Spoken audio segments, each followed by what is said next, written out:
तो चलो 10th question देखते हैं। तो 10th क्वेश्चन क्या है? अच्छा, हमें ट्रू फॉल्स बताना है, ठीक है। तो पहला पार्ट क्या है इसका कि एक an identity relation on a non empty set A is an equivalence relation और नॉट, ठीक है। तो देखते हैं।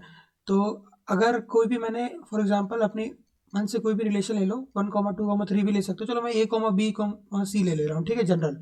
तो अगर A,B,C अगर कोई सेट है, ठीक है, तो अगर इसका मेरे को आइडेंटिटी रिलेशन लिखना है तो क्या होगा? अच्छा, आइडेंटिटी रिलेशन जिनको नहीं पता उनके लिए बता रहा हूँ कि आइडेंटिटी रिलेशन वो होता है जो अपने आप को मैप करता है, मतलब विच मैप इटसेल्फ। मतलब सिंपल भाषा में बोलूँ तो जो हम इनपुट डालें वही आउटपुट आ जाए। जिसका बेस्ट एग्जांपल क्या होता है? y equals to X. For example अगर मैं x1 डालूँ तो y1 आ जाए, x2 डालूँ तो y2 आ जाए, ठीक है। तो ये बेस्ट एग्जांपल होता है आइडेंटिटी रिलेशन का। तो जैसे कि जो डालते हैं वही आंसर आना चाहिए। तो अगर बताओ, अगर इसमें अगर मेरे को आइडेंटिटी रिलेशन लिखना है तो क्या हो जाएगा? ए का ए हो जाना चाहिए, बी का बी हो जाना चाहिए और सी का सी हो जाना चाहिए, ठीक है। और कुछ तो आएगा नहीं, ठीक है। तो अब ये बताओ, इतना लिखते ही इतना तो सबको समझ में आ जाता है कि ये तो रिफ्लेक्सिव है 102%, क्योंकि इसमें ए, बी, और सी तीनों के तीनों आ रहे हैं, ठीक है। और अगर हम बात करें सिमेट्रिक की, तो सिमेट्रिक देखो, ए का सिमेट्रिक क्या होगा? ए लिखा हुआ है। बी का सिमेट्रिक क्या होगा? बी लिखा हुआ है। सी का सिमेट्रिक क्या होगा? सी लिखा हुआ है। और अगर हम बात करें ट्रांजिटिव की, तो ट्रांजिटिव दिख रहा होगा क्योंकि कोई पेयर नहीं बन रहा है। लाइक इसके एंड में ए है तो कोई भी ऐसा नहीं जिसके आगे ए हो, तो इसलिए कोई भी पेयर नहीं बन रहा, तो ये भी ट्रांजिटिव है, ठीक है। और अगर हम, हाँ, तो ये क्या हो गया? ये इक्विवेलेंस रिलेशन हो गया और यही हमको प्रूव करना था, ठीक है। तो अपना फर्स्ट पार्ट हो गया। चलो सेकंड पार्ट की तरफ आगे बढ़ते हैं। तो सेकंड पार्ट में क्या है? सेकंड पार्ट में बोला है कि अगर कोई सेट ए है, नॉन एम्प्टी सेट, तो चलो ऊपर वाले ले लेते हैं। ए क्या है होगा? A,B,C, ठीक है। अगर A,B,C है तो हमें पूछा universal relation on a non empty set. अच्छा, यूनिवर्सल सेट बनाना है, तो बताओ ए का यूनिवर्सल रिलेशन सेट क्या होगा?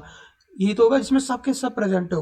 A,A, B,B, C,C, लेके तो बड़ा बनना पड़ेगा। A,B, A,C, B,A, C,A, और क्या बन सकता है?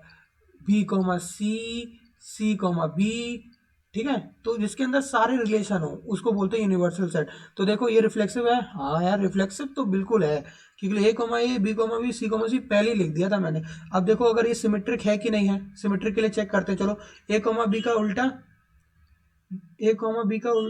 देखो एक बी से सब कर दूं। हाँ, तो A,B का उल्टा क्या होता है? B,A, हाँ है। A,C का उल्टा C,A है। B,C का उल्टा C,B है।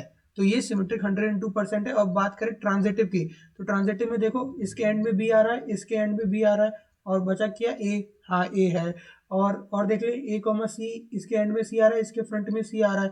तो देखो जाए तो इनके, हाँ, क्या बच रहा है? A,A, हाँ A,A है। तो आप चेक कर लेना, देखो मैंने रिलेशन लगे, आप चेक कर लेना, सब ये सब के सब आ जाएंगे, क्योंकि ये यूनिवर्सल रिलेशन है। ऐसे आपको पता लगेगा कि सारे सेट तो आ ही गए हैं, तो इसको ऐसे भी इक्विवेलेंस होना ही था। तो ये ट्रांजिटिव रिलेशन भी है, ठीक है। तो और हमें प्रूव यही करना था कि इक्विवेलेंस रिलेशन है, जो कि प्रूव हो गया है। हेंस अपना ये पार्ट भी प्रूव हो गया।